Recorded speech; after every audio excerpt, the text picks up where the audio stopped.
Hi. I think we're gonna fix our phone like this. Ayan. Hello everybody. So magandang gabi po sa inyong lahat. This is Sanggo My Vlogs official. My name is Nurse Ching or Nurse Marvic if you wanna call me like that. So kumusta po kayong lahat? Meron pong somebody like message me dito sa YouTube regarding yung he is a Filipino nurse in the Philippines and he's wanting to know how he can apply here in the US as a nurse, or is it okay na he's a Filipino nurse in the Philippines and he can apply here as a nurse sa US. So, ang sagot ko po dyan is yes, of course.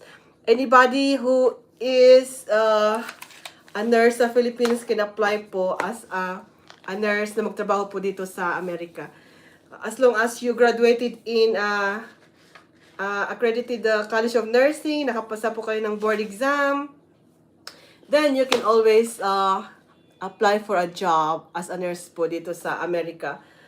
So, tinatanong po niya kung paano daw mag-apply ng trabaho dito sa US, ano ang kailangan, what are the requirements na kailangan po niya, na kailangan po ninyo para ma-qualify po kayo sa, sa mga interview. Kasi when you apply for a job dito sa US, you're gonna be undergoing series of interviews.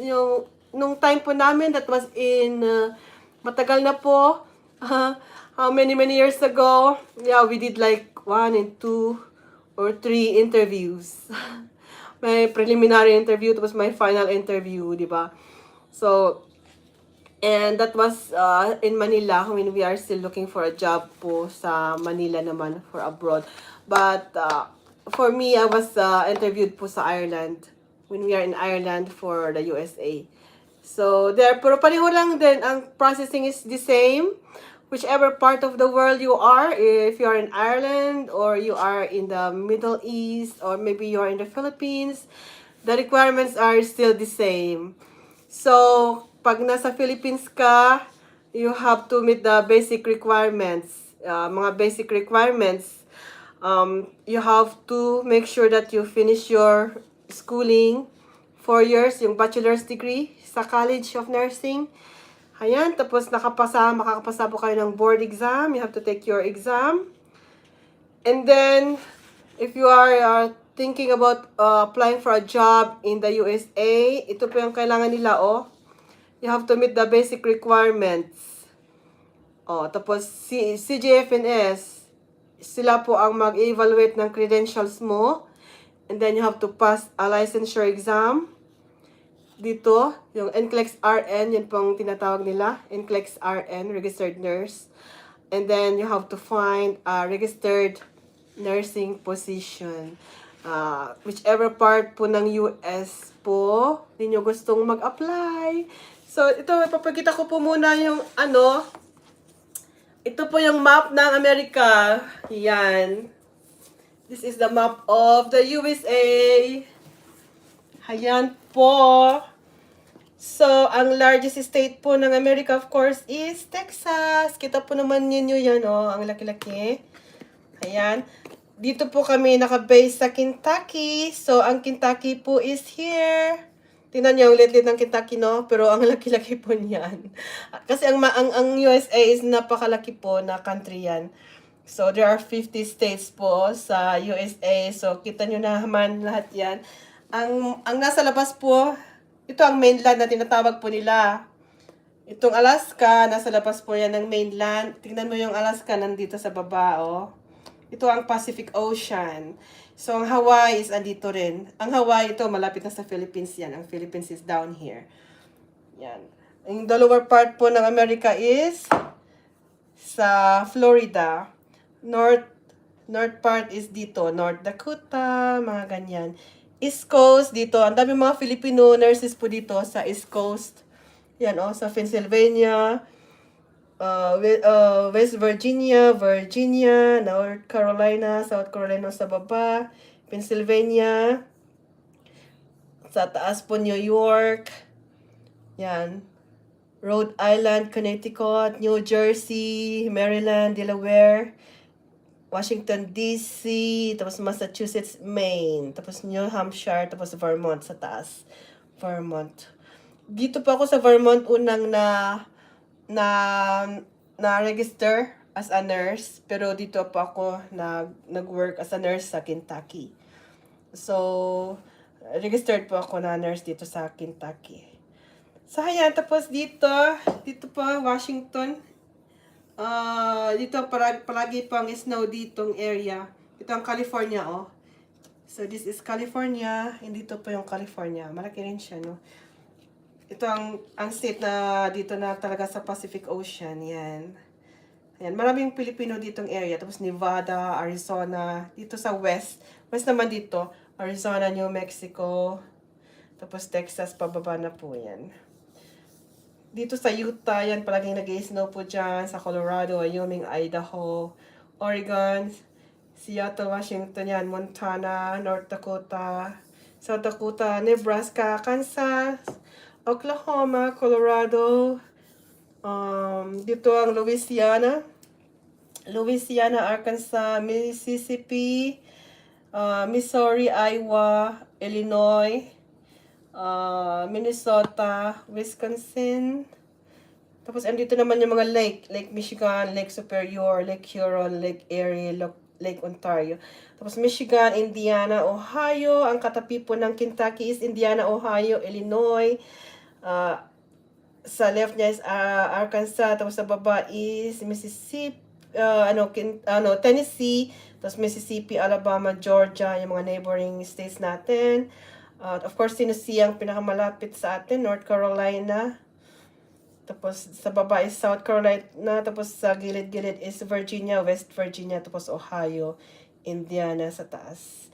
Tapos ditong banda is Pennsylvania, New York. Ito. Yan, New York. Massachusetts, Rhode Island, Connecticut, Maine. Nawawala yung ano natin sa Maine. Nawala atin, nahulog. New Jersey, Delaware, Maryland, Washington DC, Virginia. Ayan. So yan po ang part ng Amerika. Ang Disney World po dito nawawala po yung ating ng Florida. So yan po yung map ng ng Amerika. So depending on what state you are wanting to go to work, yan, you have to check on their Board of Nursing. Like in Kentucky, we have Kentucky Board of Nursing. Tapos punta kayo sa website nila, makikita po ninyo doon ang mga requirements, what you have to do, like that. So yeah, but overall, pag nag-apply po kayo, syempre papakita po ninyo yung yung credentials po ninyo, galing kayo ng college, yung natapos po ninyo ng course ninyo, completed your 4-year course, you pass your board exam, is number 1 of course is your board exam. Kailangan ipasa yun. After that, you have to review if you're planning to come to the US, magre-review po kayo to do your CGFNS or Commission on Graduate Foreign Nursing Schools. Sila po ang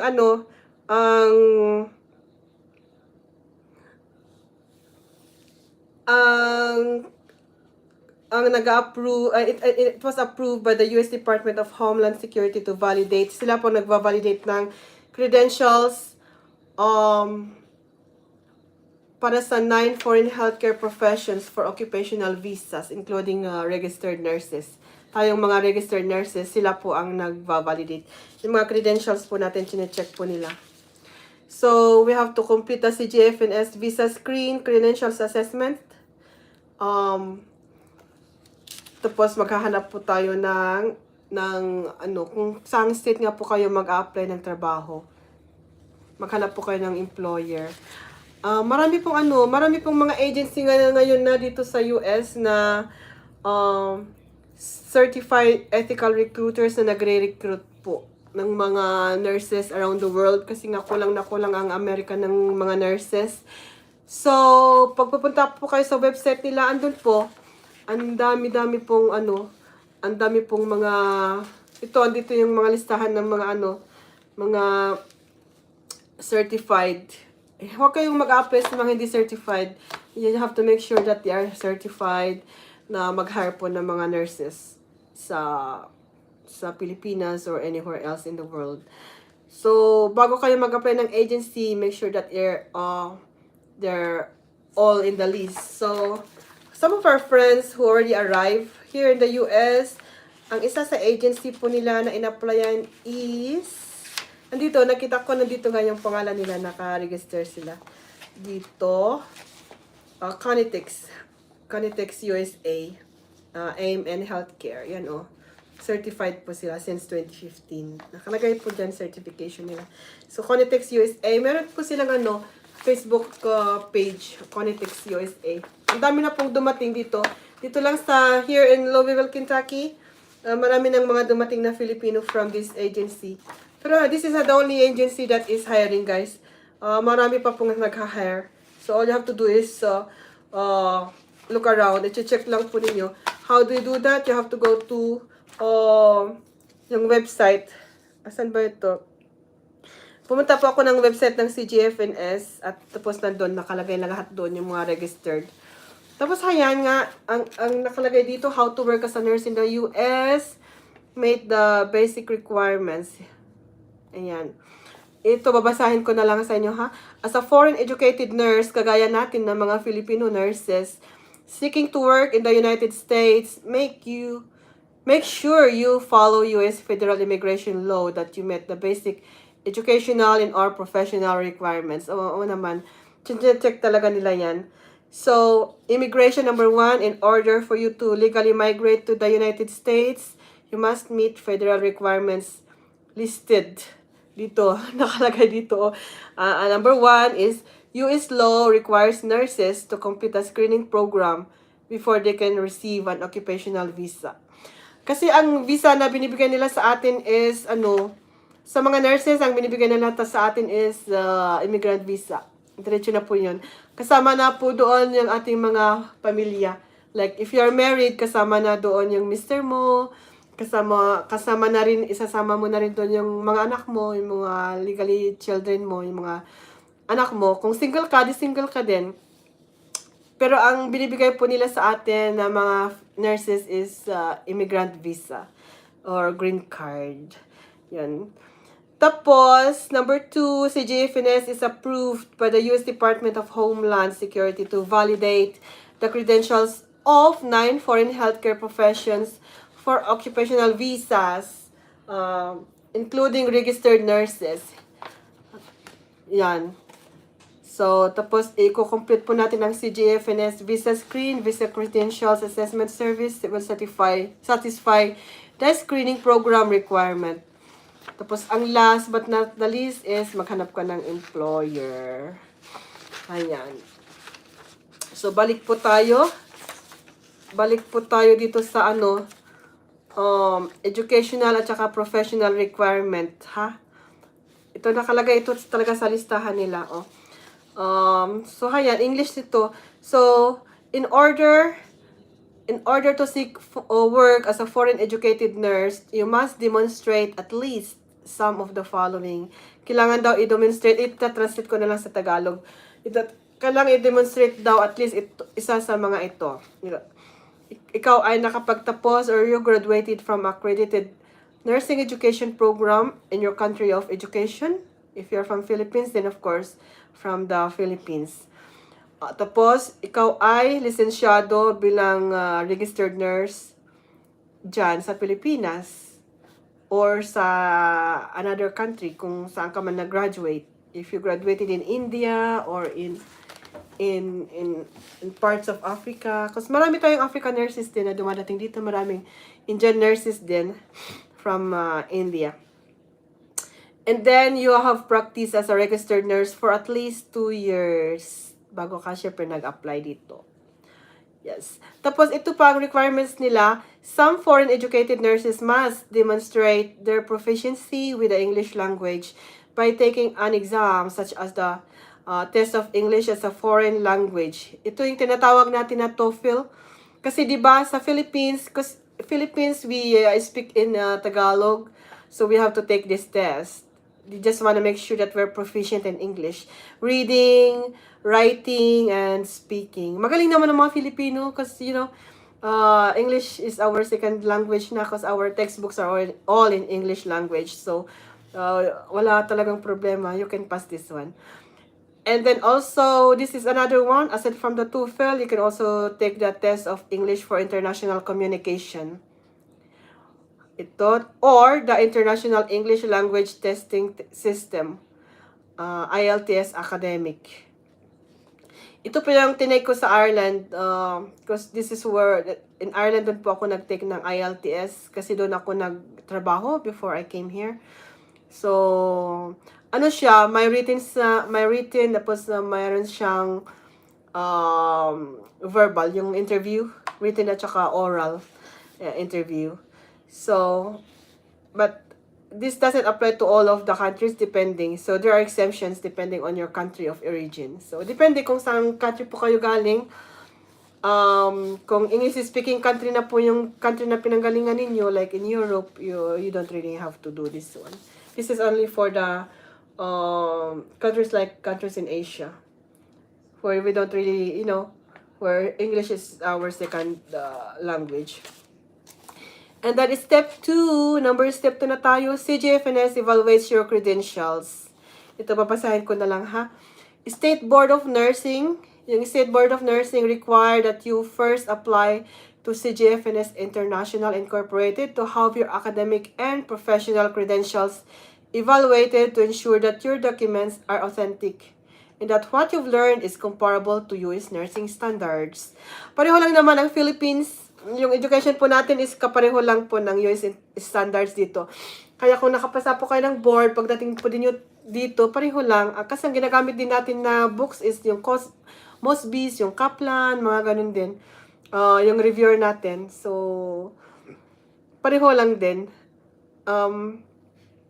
Yung iba nga dyan, sabi nila, mas magaling pa yung mga Filipino nurses daw. We don't really wanna say that, but yeah. Yung ibang mga pag yung mga ibang pasyente ang tinatanong mo. So, but yeah, magagaling yung mga nurses din dito. So, anyway, comparable naman yung natin, yung education natin sa Philippines, nursing education natin sa Philippines at saka dito. Dito kasi sa US, meron silang tinatawag na yung 2 years course, meron din silang 1 year course. May mga LPNs sila dito, wala sa Philippines, we don't have LPNs. Licensed Practical Nurse. Dito meron silang 1 year. Tapos yung RN nila dito is 2 years. Kung mag-BSN ka, yun ang 4 years. Sa Philippines po, diretso po tayo na BSN, Bachelor of Science and Nursing. 4 years na po yun. Dito, meron din sila 4 years, pero karamihan is mga 2 years. Tapos yung iba, nag-nurse practitioner na sila, ganun. Kung gusto pa nilang mag-advance sa kanilang profession. So yeah, you may also be required to take the CGFNS qualifying exam to satisfy state board requirements, to satisfy immigration requirements for obtaining an occupational visa, and to determine your readiness for a licensure exam.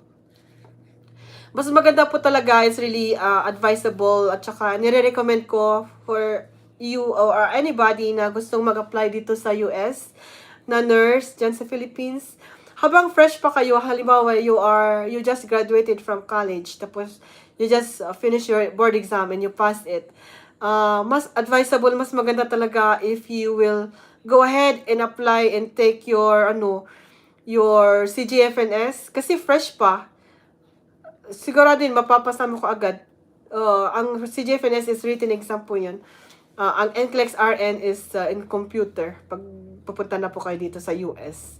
Or I think you can do your NCLEX RN anywhere na meron po silang ginagawang NCLEX RN exam. Like some of the nurses, they go to another country. Kasi ewan ko, sa Philippines, di ba, wala pa tayo sa Philippines pa ng NCLEX RN. You have to go outside the Philippines to do it. Or you come in the States to do your NCLEX RN. Meron na? Ang NCLEX RN? Oh, my husband said meron na daw sa Philippines. NCLEX RN. So, yeah, if you just like finish all your examinations, habang fresh pa, kasi mag-review ka na naman eh. Pero ako noon, hindi naman po ako nag-review as in talaga sa aking NCLEX, sa CGFNS ko. Pabasa-basa lang po ako ng konti. Yun, pero nakapasa naman po ako. Pero medyo mahirap din siya, pero nabasahin mo talaga. Huwag kang mag-answer na i-guess mo lang. You really have to understand the question. Tapos, marami ka kasing pagpipilian din doon. Or tapos in general siya. Yung mga question nila is in general. Pati yung NCLEX RN. In general, so you really have to understand. Except, parang correct lahat. Pero merong hindi tama. Ganon. You all do this one except may ganon sila eh. So, you really have to learn, magkakapi po tayo. You really have to really understand the question. Pero kaya nyo yan. Habang nag-review kayo, dire-diretso, mas maganda kung dire-diretso kasi. It's really good to take all your exams. Yung dire-diretso ba? Para fresh pa sa inyong isip at saka sa utak yung mga nire-review po ninyo. So, yan po yung CGFNS. After that, ipapadala naman sa inyo yung certification nyo. Meron pa po ako yung certificate ko dyan nakatago. Nakalagay doon, CGFNS, congratulations, you pass your test. Yung ganun. Tapos, good for 2 years lang yun, yung for visa screen. Kaya dapat nakapag-apply na rin kayo. While you're doing your review, it's also advisable na mag-apply na rin kayo ng kung meron kayong nakikita ng mga agency na gusto nyong applyan, depende kung anong state po ng US kayo mag-a-apply. Mag-apply na kayo kasi habang nag-exam kayo, lumalakad na rin yung paperworks ninyo. Hindi siya naka-standby ba? On the process na. Inaayos na nila yung paperworks ninyo. So, excuse me. So, by the time na nakapasa na kayo, di okay na. Tapos ngayon, di ba dati during our time, our processing took like 2 years. Nung nandun kami sa Ireland, 2 years talaga siya. Interview, tapos yung exam. May mga kasama pa kami noon na hindi pa nag-exam, mag-exam pa lang sila. Pero ako kasi tapos ko na lahat yung examination ko. Pero kahit tapos mo na lahat yung mga examination mo, umabot pa rin siya ng 2 years sa amin. Pero yeah, mga 2 years lang talaga. Pero this time, hindi na nila pinapaabot ng 2 years. Pag kumpleto na po kayo ng paperwork, tapos na ipasa nyo na lahat yung mga exam ninyo, madali na lang yun. Yung mga dumating dito, kasi tinanong ko yung mga Filipina nurses, na mga dumating na dito, sinabi nila, yung mga 1 year, more than a year lang na nakarating na sila dito sa US. Sinama na rin nila yung mga anak nila, yung family nila, yung mga galing sa Middle East. Kasi may mga dumating dito na nag-apply sila from Middle East. Ayun, nakarating na sila, kasama na nila yung family. Sabi nila, wala pang 2 years, okay na lahat ng kanilang paperwork. So, kaya, yun ang gawin nyo habang kayo ay nag-e-exam, while you're doing your review or you're taking your test, mas maganda na nakapag-apply na kayo ng agency, may agency na kayo. But always remember, di ba, pag nag-apply ka ng agency, make sure na yung ina-applyan po ninyo na agency is accredited. Kagaya nga nito, certified, ethical recruiters, mga certified talaga sila. Kung dyan mas kayo mag-apply sa Philippines, make sure na certified sila registered sila sa POAA. Para hindi po kayo nakakaano ng mga fake mga agency. Kasi marami rin mga fake na ganyan na, di ba? Yung mga nagsasamantala ng mga kababayan natin. Yun pang mahirap. Kaya i-check nyo lahat. Tapos, I just wanna say na nung time po namin, kasi nung pumunta kami dito, 2004. So, before that, mga 2000, wala po kaming mga binabayaran na mga wala po kaming binayaran na placement fee. Wala kaming binayaran na nga doon. Medical lang siguro. Ang medical exam namin ang binayaran namin. Tapos yung pamasahe, pati yung pamasahe namin sa eroplano, sagot ng company ng hospital. So yun ang tingnan niyo pag nag-apply kayo ng mga hospital dito. Ang dami pong nako, dito sa US, dito na lang sa amin sa Kentucky, nakaano po kami, emergency shortage ng nurses. Nakanyos na naman po yan nung last year pa. May emergency shortage po ng nurses. Paano po nangyari yon? Kasi di ba nagkaroon ng COVID dito sa abroad. Oh, ang daming mga ang daming mga maagang nag-resign, maagang nag-retire. Karamihan may mga nag-retire ng maaga, tapos meron na yung nag-shift na sila, ayaw na nila maging nurse. Kaya kinulang kami talaga ng mga nurses. O parang ano ba 'yun?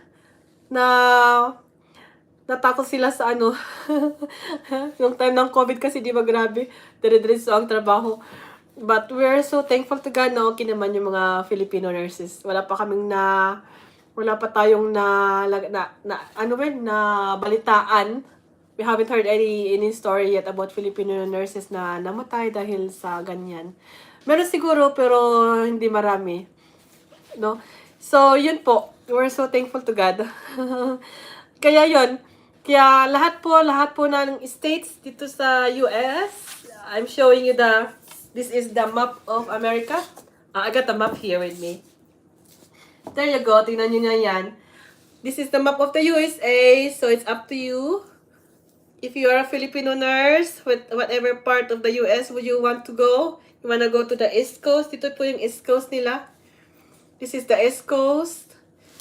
Yeah, West Coast dito naman, West, sa Texas, Arizona, New Mexico, malapit sa California. It's up to you if you want to go there. If you want to go to the snowy place. I also like the snowy place like Colorado, South Dakota, North Dakota, Montana. Gustong-gusto ko yung Montana, yung naming mga horses. But anyway, here in Kentucky, we have a lot of horses too. What is this? Minnesota. We have a cousin in Minnesota and she loves it there too. It's beautiful. Yeah, but one thing we love here in Kentucky is the cost of living. Yeah, it's just okay lang siya. Hindi yun siya masyadong super expensive. Okay lang din siya. Parang affordable if you're comparing it ditong banda, di ba? Sa California, ang mahal-mahal po ng doon. Yang mahal ang sweldo sa California, guys. The salary of nurses in California is expensive, but of course, the cost of living is also very expensive. Ang mahal po. Dito rin sa New York, maganda rin sa New York, ang mahal din ng sweldo doon. Lalo na nung time ng COVID talaga, ang per hour nila is ang mahal-mahal. Pero, ang mahal din ng mga apartments, pag magre-rent ka ng mga apartment, ang mahal din ng bayad, parang sa California din lang. Ang kagandahan, the only thing that's very good in California is syempre, ang daming mga Filipino doon. You just feel like you're in the Philippines when you are in California. So, dito naman, since we are in Kentucky, maraming mga Filipino, dito. There's a lot of Filipino nurses here in Kentucky right now. And they are still hiring more. Saan ba yung Kentucky din eh? Dito, this one. They're hiring more nurses kasi we're really in shortage. Not only in Kentucky, but all over the US. They have shortage of nurses. So, yeah. Yeah. Oh, Tennessee is one of my favorite states too. Tennessee. If you are looking at our vlog, like, when you go to our channel, Sangkumay Vlogs Official, we really love Tennessee. We go to, Gatlinburg. It's beautiful there. Maraming ring mga Filipino nurses din, marami ring hospital doon. So, it's up to you. Kung Tennessee, siya, bundok-bundok. Pero it's beautiful. It's just like Baguio sa Gatlinburg. Touristy area. Yan. Pero, lahat naman ng part ng America is maganda. Depende lang kung saan ang gusto ninyo. So, yeah. Sa akin, dito ako first na registered. I got my registration as a nurse here. This is Vermont.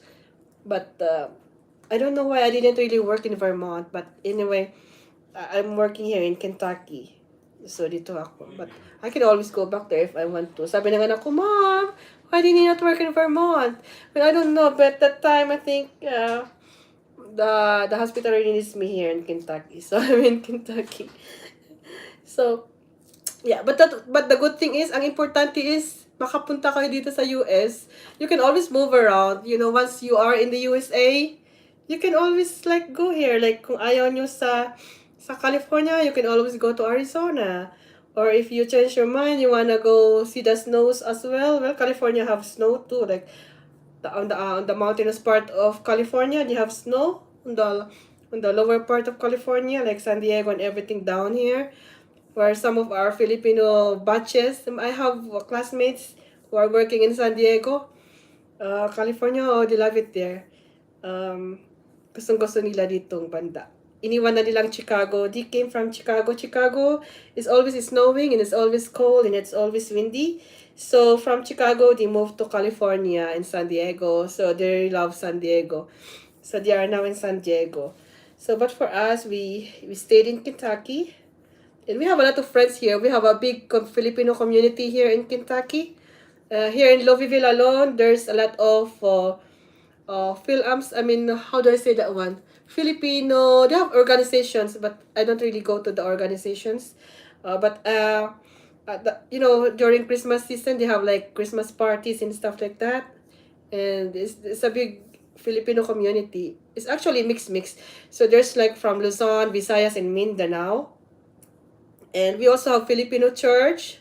We have a Filipino church here. If you're looking for a Filipino church, we do have a Filipino church here in Louisville, Kentucky. So we're actually based here in Louisville, Kentucky. So down here in Louisville, Kentucky, there's around like 200 plus nurses who arrived from different parts of the world. Like they were hired from the Philippines, and they were hired from the Middle East, like Saudi Arabia and Dubai, UAE. So they're all like working in different hospitals. Like here in Louisville, they work in Norton, they work in Baptist St. Mary's and Elizabeth and University Hospital. And yeah, most of them I think are working in Norton Hospital. So, but we have a lot of hospitals in Louisville, Kentucky. Overall in Kentucky, there's a lot of hospitals. So yeah, one of the subscribers are also asking me. They are working in I forgot which part. I think they are living in E-Town, something like that. But yeah, Kentucky has a lot of hospitals. Depending which area you are going to work. Marami. And Filipinos are everywhere. So don't be afraid to come in. Kentucky, I haven't heard of Kentucky. Some of them, they said, Kentucky, where is Kentucky? So that's why I'm showing you the map of America. Kentucky is here. Because some of the Filipinos, they're not familiar where Kentucky is. Filipinos are more familiar of New York, Chicago. They're more familiar of California because we're always watching Hollywood movies filmed in California. They're also familiar with Florida because of the Disney World. So the Florida is down here. And they also love Elvis Presley. Filipinos love Elvis Presley in the country music. So they know Tennessee. So the Tennessee is down here. Malapit lang sa Tennessee is just near Kentucky. Yan, one of our neighboring states, Tennessee. Ano pa? Hawaii, of course. This is what we call mainland US, okay? Hawaii is outside the mainland. Dito siya sa Pacific Ocean niya. That is the nearest to the Philippines. Dito ang Hawaii. I lost that. And this is Alaska also.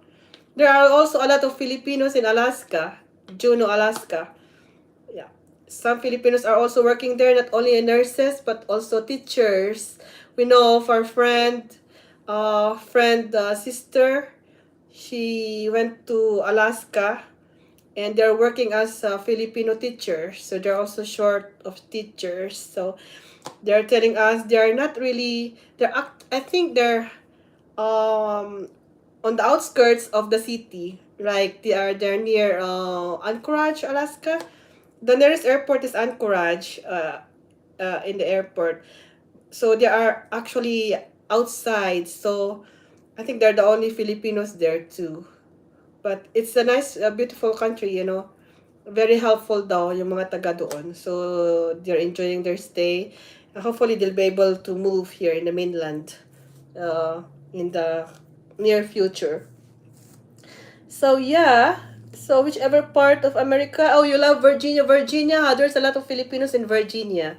Ayan, for the my co-Filipinos from Baguio City, ayan, marami tayong kababayan sa Virginia. Dito West Virginia, Virginia, yan sa Pennsylvania, dito sa New Jersey, dito sa East Coast, mga kasama natin, yung mga yung pinsan ko dito rin sila sa Philadelphia. Mga tumating galing sa Ireland, ditong area. There's a lot of us who came from Ireland and we're all assigned here dito sa East Coast. East Coast part of the US. Hi, so yeah, so this is the map of the US. Texas. Oh yes, Texas. Dito sa Texas, see how big Texas is? It's so big, right? That's the largest state of America. Ang laki-laki niya, no?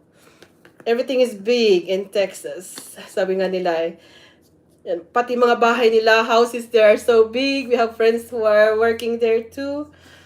But it will gonna like they are traveling like 30 minutes drive to go to their workplace. Grabe namang pagda-drive yon. They'll have to drive like 30 minutes just to go to their workplace. But it's beautiful. Houses in Texas are big, huge. At saka okay lang naman siya. Yun nga lang yung mga neighborhoods far from each other kasi nga di ba malululuwang ang mga lupa nila. They're far from each other. But yeah, it depends which part of Texas you are going. Austin is the capital of Texas. But yeah, there are Filipinos in Texas. So sa Dallas, Austin, ano pa ba? Houston, there's a lot of Filipinos in Houston. Yung mga sa BBAC, yung organization ng BBAC, yan, marami sila dyan. Kababayan natin. There you go. So, yep. Illinois, Chicago. Ayan, kung gusto niyo ninyo. Marami rin sa Chicago, but the only thing in Chicago is the snow. During winter time, it's really super cold and it's super windy. But when you're traveling, like international flights, you always go to Chicago. You know, O'Hare International Airport. From here in Louisville, we go to O'Hare International Airport to be able to go to the Philippines or to the other parts of the world, or you go to New York if you were gonna go to New York. You know, that's always our transit. So, yeah. So that is nice to know. So yan po ang states ng US. I don't know what is your favorite state there. But it's up to you, so you can look around. Like, if you are planning to come and work as a nurse here in the US, check nyo. Check all the states. If you have family members who are living in America, you can ask them. You know, like, if you like their area, or this is better, or California is better, or New York is better, or Nevada is better. I have a niece, she's working in Nevada. She was actually hired in Tesla. So, she's working in Tesla company. So, naswertehan din naman niya. Yeah. So, she's good. Hindi siya nurse, pero yon ang maganda ang company niya. So, she's fine. She's okay. Yeah. So, ang Texas po, they don't need the CGFNS, I think. I'm not sure about Florida. But there are some states in America na hindi nila kailangan ng CGFNS. But I highly recommend if you are planning to come and work in the US as a nurse, you better do your CGFNS examination. So that the reason why is that so you can work anywhere, you know. You don't have to just stay in Texas. You can stay anywhere in any part of the US. Yeah. Excuse me, ha. Excuse me. So, just check this one.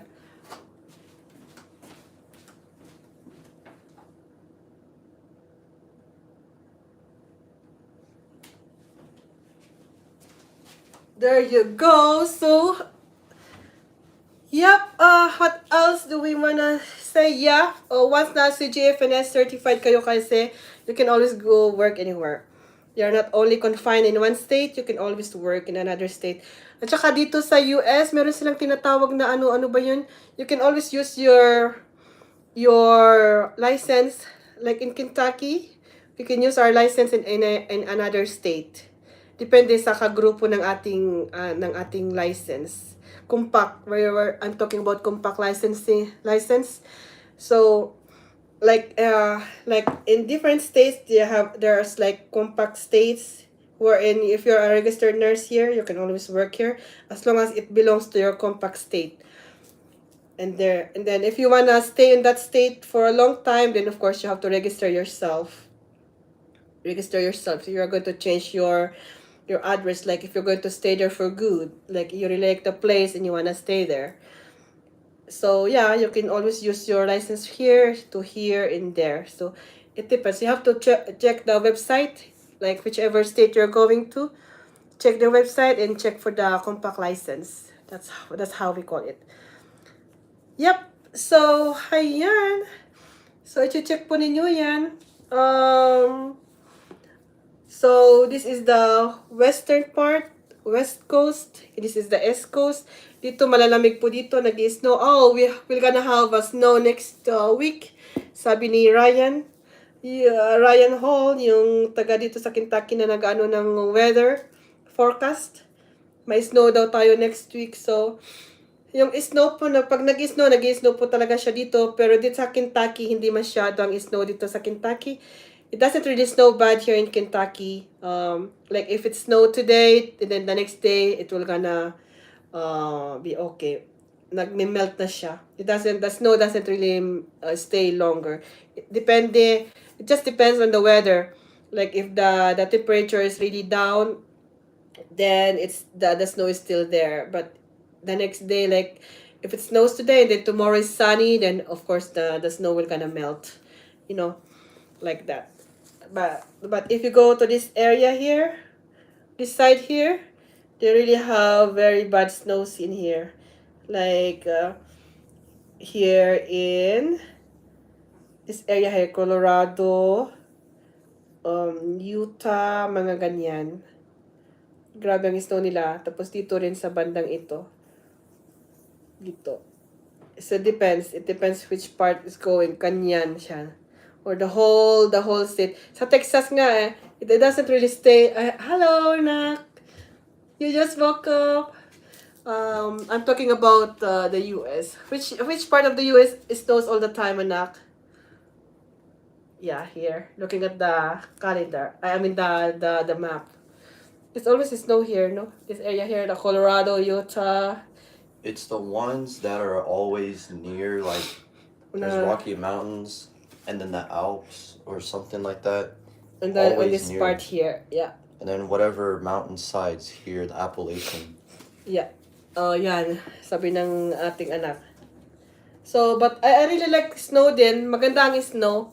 Pag hindi ka nagde-drive, I like snow if I'm not driving. I skied. I experienced had a skied like twice before, but okay lang. You learn from your mistakes. It's also nice to try those. Yung nai-skid ka, kasi you learn from your mistake. Yeah. So the next time you drive, you know what to do. But when you come to the US, you know how we don't really drive in the Philippines. So when you come to the US, you have to learn how to drive. Pati mga babae, like us women, you have to learn how to drive. If you're single, you really need to start practicing in the Philippines. Well, here we have saan ba dito ang driver's side is on the left side. Yeah, you have to learn how to drive, get your license. So when you come in the US, you know how to drive, and yeah, you're ready to drive, So, and then if you have a husband, you have to tell your husband to get his driver's license. So when he comes over here, then it's easier to get a license, Yeah, and what else? When you come here, you have to look for an apartment. Look for an apartment. There's usually the 6 weeks is free. Usually your hospital will gonna provide you accommodation for 6 weeks. Excuse me. 6 weeks accommodation. And then after 6 weeks, you're gonna find yourself your own place or apartment. But here in Louisville area, Louisville, Kentucky, we have a lot of beautiful apartments popping up. There's like new apartments being built around our area here, neighborhood. So there's always a lot of apartments. So no problem with apartments. You can always go to your work like 15 minutes drive. So depending on what kind of apartment you're looking to, yung hindi masyadong mahal, yung 1 bedroom, 2 bedroom like that, or it's like up and down. Christian, how do we call that up and down apartment again? They have first floor and second floor. Townhome. Oh, townhome. Townhome. Tapos meron din yung first floor lang or second floor, ganun. Yeah, but we have a lot of apartments, and then later on, you really need to have a car. So bibili ka ng, you have to find a car also, because you cannot go to work without your car, When we first arrived in the US, that is in 2004, when I first arrived in the US, we have a lot of friends who drive us to go to Walmart, to go to Kroger, to go to church. But then later on, of course, you need... I've been also paying a taxi. I've been using the taxi for at least a month when I arrived in the US too, because we don't have a car yet. So it's expensive when you go to use the taxi all the time. Christian, you can eat your food na. Breakfast. There's in the table. Excuse me. That's my son. He just woke up. So, yeah, we use the taxi. So, but it's expensive, over. So you really have to buy yourself a car. It doesn't have to be brand new. You can buy a second hand, as long as it's, how do I call that one, Christian? As long as you can use it properly, you can go to work, no problem. Dependable. Pre-owned. Yeah, pre-owned, and it is dependable for you to be able to reach your workplace fine. Then yeah, there's a lot of second-hand beautiful cars in here. What else?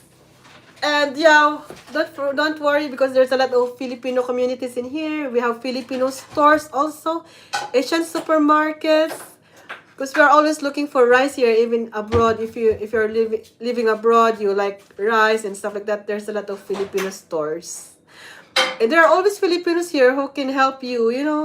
Don't be afraid to work abroad, because somebody will always come and help you. Like, basing from my experience, when we first arrived in the US, we met a lot of Filipino friends, and they're very helpful. Not only Filipinos, but anybody from here, they're very helpful. So, especially for the first month. And of course, in your workplace, since you're gonna be having your training, usually they will gonna give you a training for like 6 weeks in the hospital or 3 months, depende. It depends how fast you learn, If you are a very fast learner, then 6 weeks is good. If not, if you need more time training, then they'll give you maybe 3 months or 2 months. It depends on your area of expertise. Like, if you're working in ER or ICU or medical surgical, something like that, or operating room, nurse, or telemetry units. Marami silang telemetry area dito. Neuro, lahat-lahat. Then they will give you time. You just have to be honest, and very open, very, very open to learning, open to training and learning, and because nursing is pareho lang din ang nursing, but we need to be updated, yung mga style nila, especially computer. We have different computer all the time. We use different computer system all the time. How to put on the orders, how to do the orders, how to check your MER, your treatments, your medical MERs, yung mga gamot, tapos treatments, mga ganon, yung mga orders ng mga doctors, how to do your charting. You have to learn those. Pero once you learn all those, then you're fine. And always remember na matulungan din sila dito. They're very helpful. Your colleagues, I have a lot of colleagues are so helpful during my training. Nung bago pa ako dito, they're very helpful. You just have to be honest. Lord, I didn't really understand this. Can you explain? Or can you help me more on this one? Can you show me again, step by step, how to use this pump? Yung mga pump na sila na mga bago. How to do it properly. Mga ganun ba? Yung step by step. they are very helpful. Matulungin sila. And yeah, and tapos if you're not busy, then you can also help your colleague. They can also help you. It's just teamwork. Dapat magaling ka rin mag-teamwork. And dito is teamwork. Teamwork makes Teamwork. yeah, teamwork makes a great work. It makes the day okay, right? If you have a good teamwork. Dapat marunong ka rin mag-teamwork sa mga kasama mong mga nurses. Yeah. But yeah, if you really love working with patients, if you love your job, then okay lang. No problem, diba? And you're willing to learn, you're willing to be trained. Kasi once na-train naman na tayo, na-train ka na at nasanay ka na sa trabaho natin sa hospital man or nursing home or any area, okay ka na. Yeah. Tapos sanayan lang naman yun eh. Masasanay ka. You're gonna get used to the job every day. Every day is like that. Some days are not the same. Some days are okay. Some days are super busy, toxic. Especially nung time ng COVID. Oh my gosh. Sana hindi na mangyayari yun, no?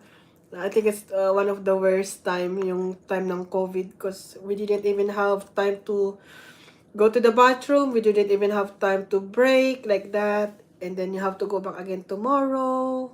Pagdating mo sa bahay, you have to go straight to the shower. Change your clothes. You cannot even bring your clothes inside the house like that. So, but yeah, we learned from those. It's also good that we were able to have those time kasi you learn from it. And it makes you a better person, a better nurse. You learn from those experiences, no? You're becoming more tough, more stronger, and you know how to deal with this one and that one, Yeah. And become a stronger person, sa'yo. God is good, so and always remember God is always helping you. So yes, if you have any questions, then you can always ask me. I don't know. I think I'm still on the step number 2. Did I just tell you that is step number 2? Oh, and then we'll kind of continue with this one. Excuse me, step number 3, you have to pass a licensure exam. Yeah, if you are done with your CGFNS, example, you did your CGFNS exam and you passed it. Then now step 3 is to do your exam again for your NCLEX RN, which is I guess the toughest exam before you can come in the US. Or because for me, I was working in Ireland when I did my NCLEX RN. I came here in the US, here in Kentucky. I came here in Kentucky to do my NCLEX RN. So I stayed in the hotel and then I went for my exam. So this is computer exam. The NCLEX RN is computer exam. You do it in the computer. It's a lot of items, but it depends how good you are. The computer will stop on the number you're done. I think I stopped on the number 85, something like that. My computer stopped in number 85, and then I went back to Ireland, and after that, I received a letter from here, the US. It says, congratulations, you passed your NCLEX RN. So that is so nice, right? So yeah, you have to prepare for this one.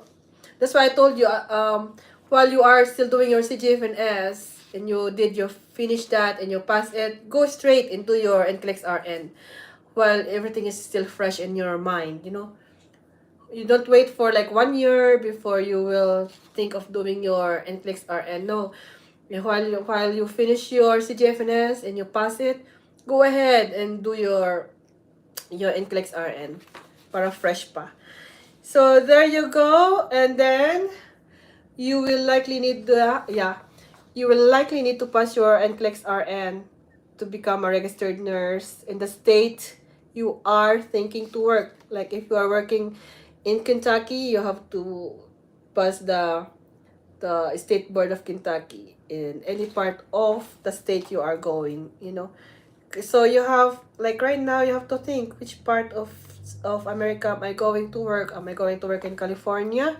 Or am I going to work in Arizona? Lahat naman dito magagandang mga hospitals, and there's a lot of Filipino nurses everywhere. There's a lot of Filipino nurses everywhere.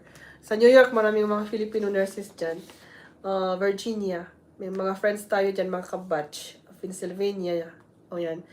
Dito rin. Tapos, so magsiselect ka lang which part, and then that's where you apply for your board exam. Board exam, your NCLEX RN exam. So, yes, and then, it says here kasi if you finish your NCLEX, your CGFNS and you pass it, there's a likelihood that you will also pass your NCLEX RN. That's what it says here. The CGFNS qualifying exam is a requirement by some state boards before you can sit for the NCLEX RN. But it also serves as an excellent predictor for how any nurse will do on that exam. Taking the qualifying exam may help gauge your readiness before committing to the licensure exam. Yeah. So, kung naipasa mo, if you pass your CGFNS, then I'm sure you will also pass your NCLEX RN. Yun lang yun. Kasi your CGFNS is a written test. The NCLEX RN is computer. You do it in the computer. So, kayang-kaya mo na yun. You can do it, I'm sure. Me, I did it after I finished my work in Saudi Arabia. I went to the Philippines and I did my CGFNS. And then after that, I also we went to Ireland, and that's when I did my ILTS and then my NCLEX RN. Yeah, sunod-sunod lang yun. Then you can pass it. You can pass it. You just have to do it yourself, and you have to believe that you will pass it. Do your best. Yeah. So, these are the qualifying screening requirements for visa para mabigyan ka ng US visa. US visa yung immigrant visa to work as a nurse dito sa US. Our visa as nurses here is not working visa, okay? Hindi po na working visa. Our visa here is immigrant visa. So, they will give it to you. Pag naipasa mo lahat yan, they will give you your immigrant visa. Hindi lang ikaw, but also your family. If you are a married nurse, you can also bring your husband here. If you have children, if you have 5 children, you can bring the 5 children with you. Siyempre, sagot mo ang pamasahe nila. All you have to do is take care of their airfare sa aeroplano, mahalang aeroplano. But yeah, you have to prepare for that. If you have 5 children, so you are bringing your husband and your 5 children, so you prepare their airfare for 5 kids. Or if you wanna bring your husband first, and then later on, you have to save for the airfare for your kids, then you can do that. But most of our friends who came here, they bring the whole family with them, para wala nang problema. If you're together as a family, is better. So you just have to prepare your money for your airfare. There you go. And of course, step 4 is find a registered nursing position. Yeah, makahanap na kayo ng mga hospitals. Halimbawa, example, if you want to work in, I'm gonna pick up here, Tennessee. If you want to work in Tennessee because you like the view, it looks like you're in Baguio City, you're surrounded by the mountains, there's a lot of hospitals there. So you try to go to the website, tapos, and then you look, you check the place, look at the beautiful places there.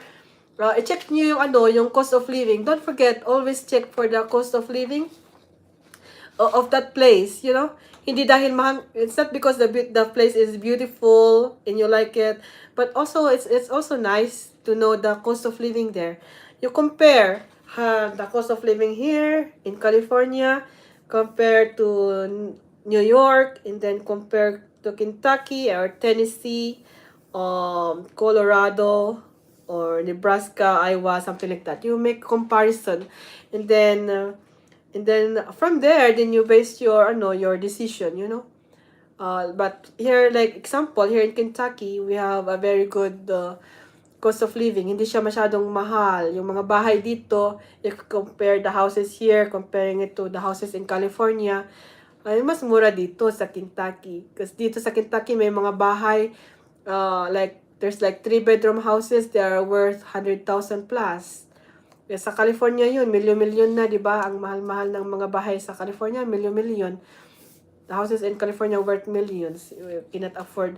Some Filipinos there are working like 2 jobs, 3 jobs. according to some of our friends, just to be able to pay their houses or apartments. Pati apartment ang mahal-mahal. So, one of our friend actually from California, they moved here in Kentucky. Ayaw nila doon. So, lumipat sila dito sa Kentucky. But, so yeah, before you do your decision, yeah, check for the cost of living. Tapos yung education din, check, if you have kids, always don't forget your kids, yung education nila.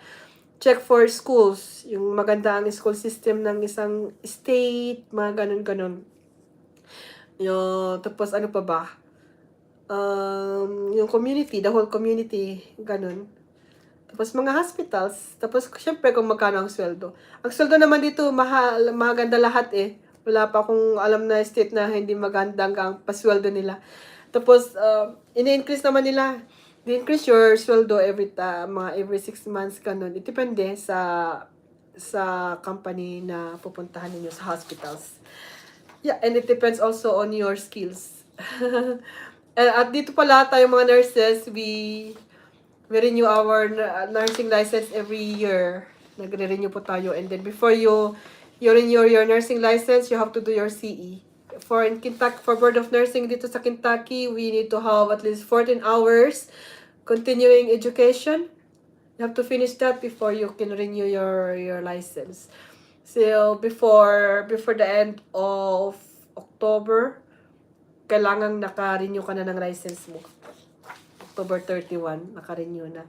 So yeah, so here, find a registered nursing position. So yeah, whichever state you wanna really work, i-check mo lang. You have to look for the hospital. I-check mo yung mga hospitals nila, yung rating nila, maganda.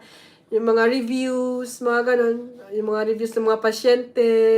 Tapos i-check mo din yung mga reviews ng mga nurses, kung ilang ang patient-nurse ratio. I-check mo yung patient-nurse ratio kung magkano ang pasyente ng isang nurse, mga ganun ba. Ayan, so, yan, marami kang i-check. Pero magaganda lahat ang dito, ang mga hospitals.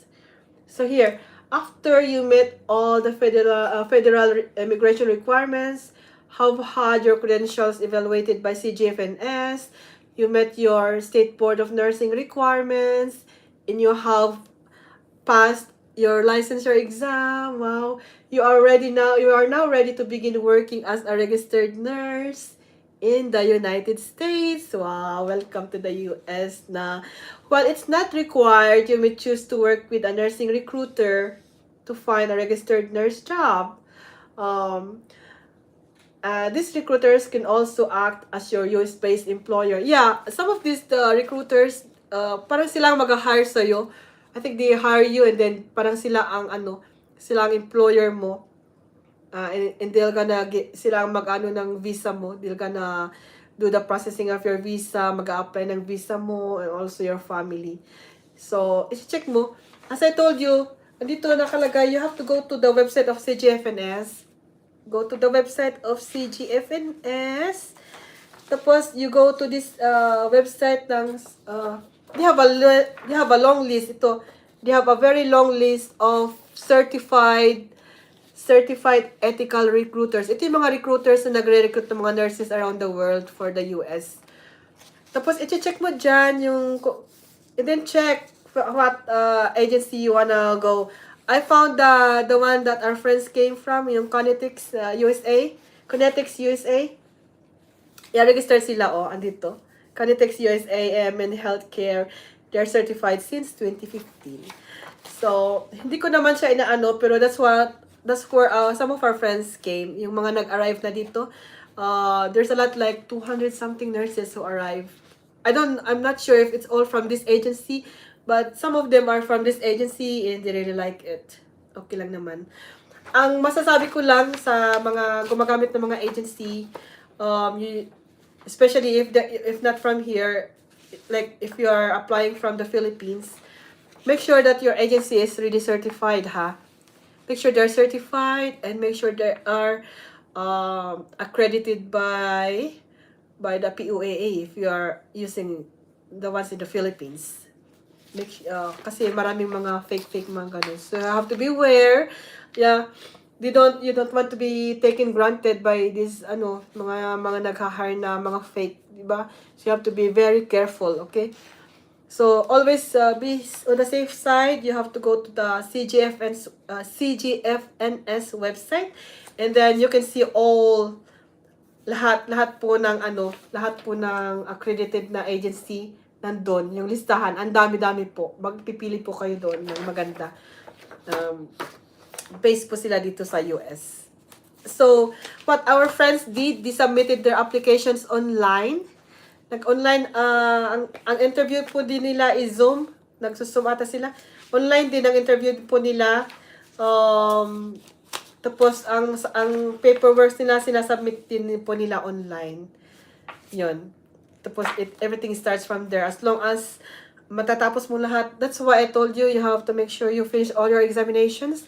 Once you're all done with your examinations, all you have to do is find an employer, hospital, and then you find an agency. Or check with this agency or the agency because they already have a long lineup of hospitals in need of nurses. Kayo na lang ang magpipili. All you have to do is look which hospital you wanna do or which state. Kanya-kanya ng states sila eh. All the states may mga hospitals sila in need of nurses. But yeah, America is really needing a lot of nurses. So, I would really encourage all the student nurses sa Philippines. Do your best, study hard, and then go and do your examination. Mag-review kayo for your examinations. CGFNS, ang dami kong mga friends na ayaw na nilang mag-CGFNS. But it's really very, very maganda. It's really, ano ba yun? Advisable for you to do your CGFNS para kahit saang US, saang state ng US ka mapunta, walang problema. Some states kasi required niya talaga, like here in Kentucky, it's a requirement to do your CGFNS. Unless it was changed. But, i-check ninyo sa Board of Nursing ng state na pupuntahan niyo, okay? Always remember that. And ano pa ba, if you have any questions, don't forget to ask. Yeah, tapos sila ang maglalakad ng inyong mga ng mga how do you say, yung requirements and everything, yung processing. And as I told you earlier, most of our friends who arrived already, like after COVID, like that, they said the processing is really fast. For me, during my time, which is in 2004, I arrived in the US in 2004. The processing is like 2 years. But this time, kasi kailangan talaga nila ng nurses dito sa US, you will not go for 2 years. Maybe 1 year, more than a year, ganun. Pag okay lahat. Kaya nga, it's really good that you will just go finish all your exams straight and then apply. Para sunod-sunod na yun. And then, once you come in the US, then you just have to prepare yourself. You're gonna have training for at least 6 weeks to 3 months. It depends on which area you are going to be assigned. And there you go. Start to acclimate yourself here in the US. Yung lifestyle dito sa Amerika. Mahirap sa una, but, Filipinos, we're very good. We can live anywhere. Like for me, I went to work in Saudi Arabia. Medyo mahirap at first, but then it's okay. We can adapt, We go to Ireland. We also adapted in Ireland. Tapos pumunta tayo sa US. Filipinos, we can adapt anywhere. At saka tayo kasi very friendly tayo. We're friendly. We're helpful. We're accommodating. And, madali tayong we know how to deal with other people. I think.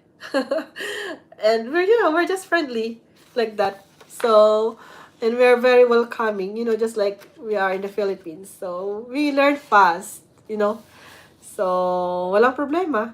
And once you are here, oh yes, I want also to say this, like for the nurses who are using the agencies, huwag naman natin sisirain yung pangalan natin na mga Filipino nurses. Because I think I heard from some of our friends na may mga nurses na how do I say that one? Breach of contract, nagbe-breach of contract, huwag naman yung ganun. Meron daw yung may nabalitaan po kami na yung after 1 month, umalis na siya sa kanilang company. Parang nakakahiya naman yun. Tapos hindi nagpaalam, yung parang umalis na lang, ganun. That's not really good. Professional po tayo as Filipino nurses. We're professionals. Kaya maganda po kung sila po nag-process ng papers natin. It's also always good to finish your contract with the company, Me, I went to Saudi Arabia. We have 3 years contract, and I finished my 3 years contract. And I went to Ireland also. We have like 2 years contract. Actually, stayed more than 2 years there because we waited for our visa for the US. So I stayed there for more than 2 years contract. Tapos dito. So it's really advisable to to finish your contract in the company that you are going to work. Para hindi naman masira yung pangalan natin as Filipino nurses. Nakakahiya naman, di ba? Maganda nga yung it's really good na to finish it. Kasi parang ibo-post mo pa yung natin na, yung pangalan natin na mga Filipino nurses. Para mag-hire pa sila ng mag-hire from Philippines. At hindi sila mag-hire na sa sa ibang country. Kasi yung nabalitaan namin, mga ganito, hindi na sila mag-hire sa Philippines. Mag-hire na lang sila sa India or sa other part ng world instead na mga Filipino nurses. Kasi nga yung ibang kababayan kasi natin ganun ang ginagawa. Nakakaya naman. So, yun ang advice ko lang po. Na ganun nga. Parang parang pa-thank you na rin natin sa company na tumulong sa atin na makapunta tayo dito, di ba? Lalo na pag makasama natin yung ating family. Especially if you have if you're going to bring with you 3 kids or 2 kids or one child, ganon, at least, kasi sila naman ang tumulong na makapunta tayo dito sa US, at mas maganda rin yung tapusin na natin yung ating kontrata sa kanila. 2 years lang naman, usually, 2 years ang contract sa company. After you finish your contract with that hospital, then you can always work anywhere. Like, if you are going to work, if you want to change state, like if you're planning to go to a different state, then yeah, go ahead and finish your 2 years contract. 2 years contract is not that far. You can finish that and then apply for another hospital. Or you can move from one hospital to another hospital. Naming hospital dito, ikaw ang magsasawa. Pwede kang mag-overtime kung gusto mong araw-araw na lang nagtatrabaho ka. There's a lot of hospitals. And we also have a lot of Filipino nurses who are traveling nurses. They travel from one state to another state. Like they are based in Florida, but they are here in Kentucky as traveling nurses. They get more paid. They get paid more, of course, kasi travel talaga sila. And they also have allowances for accommodation, ganon. You just have to bring yourself to work. Yeah. We met some of them, the Filipino nurses. Hindi lang Filipino nurses, pero mga taga rito rin na mga nurses. So, yeah, so that's our advice. So, hayan. So, there you go. So, hayan. Sabi niya, start your application today. Ayan. So, sana ito nakatulong po sa inyo, ha? Yung English exam, madali lang naman yung English exam, yung TOEFL or yung IELTS. It's not that hard. It's just English, it's like written, and then oral exam. Parang oral interview. Ganun. You can do that because we are speaking English in the Philippines. Okay? And yung CJFNS, okay din lang. Basta mag-review lang kayo ng CJFNS tapos NCLEX RN. Kayang-kaya nyo po yan. Mga Filipino man tayo ano ba yan? Kayang-kaya natin yan. Basta importante para sa pamilya. It's for the family, we can do it. And huwag nyo kakalimutan, ask help from God, no? Kasi siya ang tutulong sa atin. Lalo na tato yung mga nandito tayo sa abroad. Ayun. Walang ibang tutulong sa atin. Siya lang. Ang Panginoong Diyos natin. So, yeah, I hope na nakatulong po ito. Yan. Ang dami-dami open rent out ko yan talaga. So, sabi ko ulit, punta kayo sa ng CJFNS website po nila. At nandun lahat. Kung if you're curious, kung ano yung mga pangalan ng mga agency na nag-hire po international, dito sa US, punta kayo sa website nila, doon yung mga accredited or mga registered. Yan certified ethical recruiters. Kung wala po dyan, huwag po kayo mag-apply. Yung mga walang pangalan po dito, ibig sabihin nun, hindi sila certified. So, pupunta lang po kayo sa mga certified, okay? It's just for your own safety. Pati dyan sa Philippines, pag hindi po sila nakaregister sa POAA, huwag po kayo mag-apply. Siguraduhin nyo muna. Ang iba nakalagay nila nakaregister. Pero, ang gagawin nyo, tawagan nyo po ninyo ang POAA and you verify. Lalo pag kasi nung time po namin, we never paid any money when we applied for a job para dito. Hindi po kami nagbayad ng kahit na ano. Ang binayaran ng company, ng hospital is, ang binayaran nila is yung plane ticket namin. Ang medical lang siguro ang binayaran namin, pero we never paid for placement fee. We never paid for a placement fee. Ever since na nag-apply po ako ng trabaho ko abroad, kahit nung nag-abroad po ako sa Saudi, sa Ireland, wala po kaming ginastos na placement fee. Ang binayaran lang po namin is yung medical exam. Yun lang. Tapos yung pamasahe, sagot lahat ng hospital. Pati accommodation nga namin, sagot nilang lahat eh. Yun. Pero syempre, pag darating yung family nyo dito, kayong sasagot. So you have to prepare for that. So, ayan po. So, congratulations at saka good luck kung kayo yung mag-e-exam para sa US. So, andito, ay, naku, baliktad. So, andito ulit ang map ng USA. Ayan. Ang dami pong mga Filipino nurses dito na. Pero, ang laki-laki po niyan, see? Ayan. Ang prediction po nila in the next 30 years, mas marami na naman po silang kailangan ng mga nurses. In the next 30 years, the America need more nurses. So, sa lahat ng mga student nurses, I am really encouraging you. You better do your best, study hard, do your exams, and apply. Apply. Ayan, oh. There you go. America has 50 states. Whichever state you want to apply, go for it. If that's what you want, you know.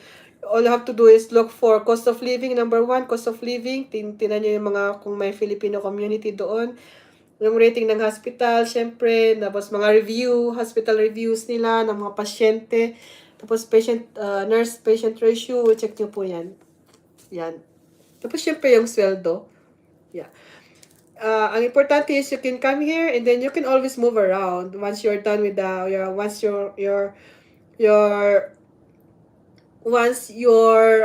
do I say that? Once your contract with that company is done, 2 years, usually it's 2 years, then you can always apply for another company or hospital or transfer to a different state. It depends on you. But there's a lot of hospitals here in Louisville alone. We have a lot of hospitals. Maraming mga nurses dito. We have Norton Healthcare. We have University Hospital. We have Baptist Health of Louisville. Marami. Nursing homes. We have a lot of nursing homes too everywhere. So yeah, they are predicting like in the next 30 years, America is needing more and more and more nurses. So, why is that? Because they are building more hospitals, like VA, Veterans Hospital. They're going to build a new hospital here in Louisville for our veterans. So, noon pa lang kumukuha na sila ng application for VA Hospital, Veterans Hospital, para sa ating mga veteran soldiers. Yeah. So, hindi pa sila nag-start na magbibuild pa lang ng bagong hospital. So, tapos marami pa silang i-build. And one thing, kaya kailangan ng Amerika ng mas marami pang nurses, kasi yung buhay, yung ano ba yun? Marami na to yung mga elderly. Yung length ng buhay ng isang tao dito, tumatagal, humahaba. So, our elderlies we're getting more elder patients. We have a lot of elder patients. So they're gonna be building more nursing homes and stuff like that. Tapos, ang dami nilang mga special areas, mga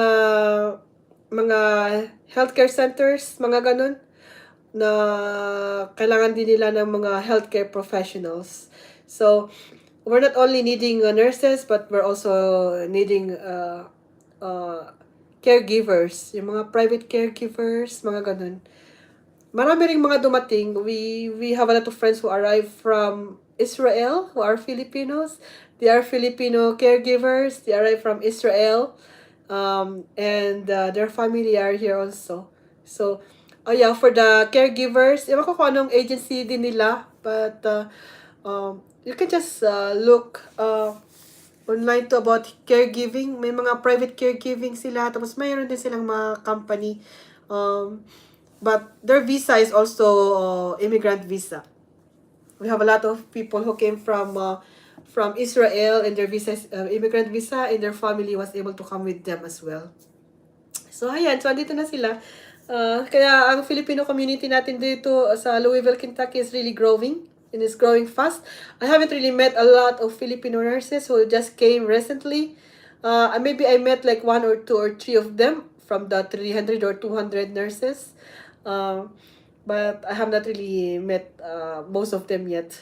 Yeah, because since the group is getting bigger and bigger now, nakikita mo lang sila sa if there's a birthday party, you can only see them on birthday party. But we have a birthday celebration here in the house, and we invited some of them, so they came over. That's why I learned about their agency. Well, they came from Conitics USA, Nursing USA, Conitics USA. So they're here. So they're telling us about their experiences. They said the processing for their paperwork is only it didn't even take 2 years. It's less than 2 years. So that's how fast the immigration is right now for the nurses. Because we are really in dire need of nurses to work here in the USA. So yeah, so kailangan pa natin ng maraming nurses in 30 years. So sa mga estudyante dyan sa Philippines, yeah, study hard. Kung may mga anak kayo, di pa kuhain mo nyo na ng nursing. It's only 4 years. Tapos mag-apply na rin kayo for US dito. Marami pong hospital yan. Tingnan nyo yan. 50 states, 50 states. So, good luck sa application ninyo. Do your best. Sa ating mga pamangkin dyan na nag-aaral ng college, mag-aral kayong mabuti. Ipasa ninyo yung mga exam ninyo, tapos mag-apply na rin kayo. We did it before. I did my application for abroad when I was 27 years old. That was how young I not really that young. But I started applying for a job abroad when I was 27 years old in Manila. Ang hirap-hirap mag-apply during that time. But yeah, if we were able to do it, you can also do it. Diba? Lakasan lang ng loob ang mag-apply pag abroad. Naku, kailangan lakasan mo ang loob mo. If you wanna better your life, ganun. Kung mahilig kayo ng adventure, ako kasi nung kabataan ko, gusto ko kasi yung pasyal-pasyal, adventure, mga ganun ba. Married naman na ako noon. I was married that time when I started applying for abroad. We already have one child, Kimberly. But I really I was open to learning. I was open to going to another country like that, So we applied for abroad. And once you're abroad, then that's, continue. So yeah, don't be afraid to try to apply for abroad. Yeah. You're Filipino, you can do it. Filipinos can work anywhere in the world. Yeah. We have Filipinos who work in Sweden. We have Filipinos who work in Iceland, in Norway, and France, Spain, Saudi Arabia, and also in other parts of here, America. And what is this here too? Canada and Australia. Yeah, in New Zealand. I have a niece who's working in New Zealand right now. And she's also a nurse. She applied there. So, and also in London. So, you can apply too. Lakasan lang ng loob ang pag-apply ng abroad. Yeah. Kailangan malakas ang loob mo. You're open to learning. Yeah.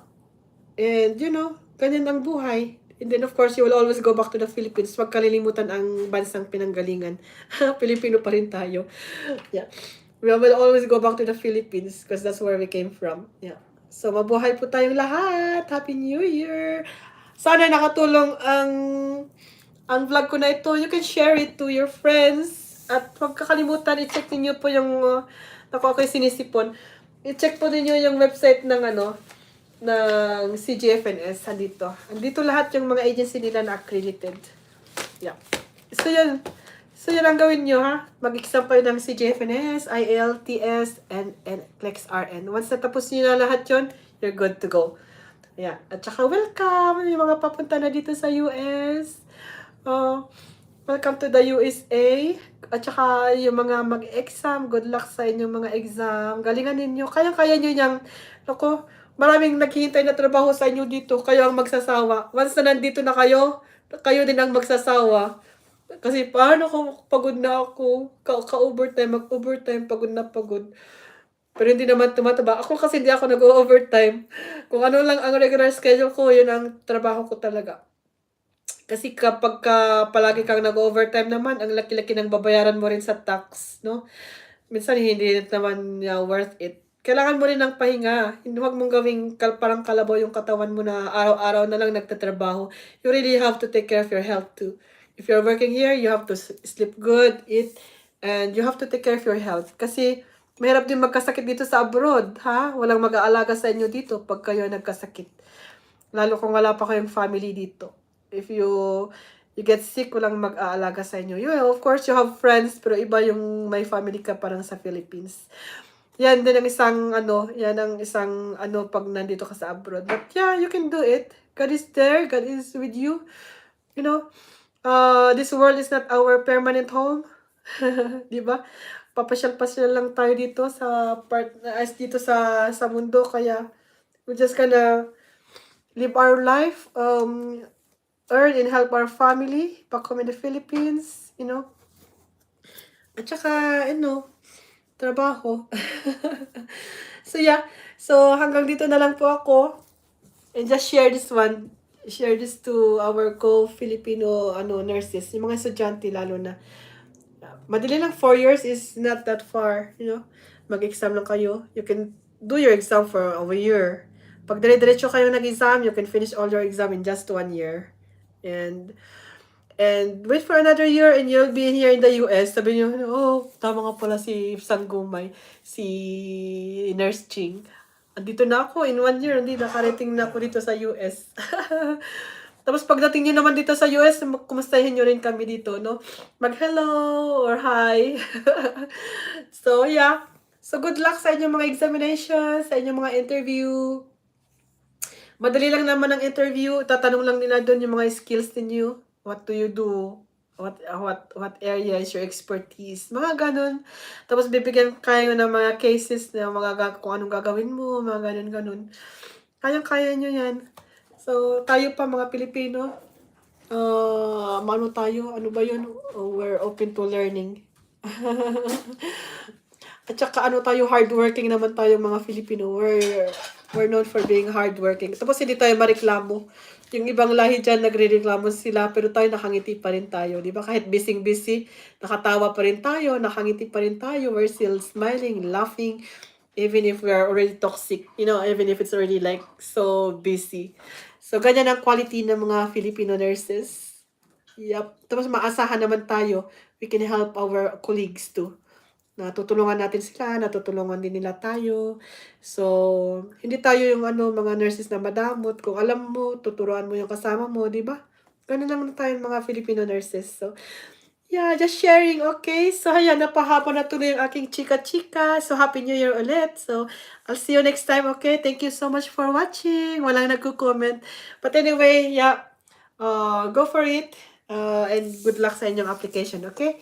Bye! And have a nice day.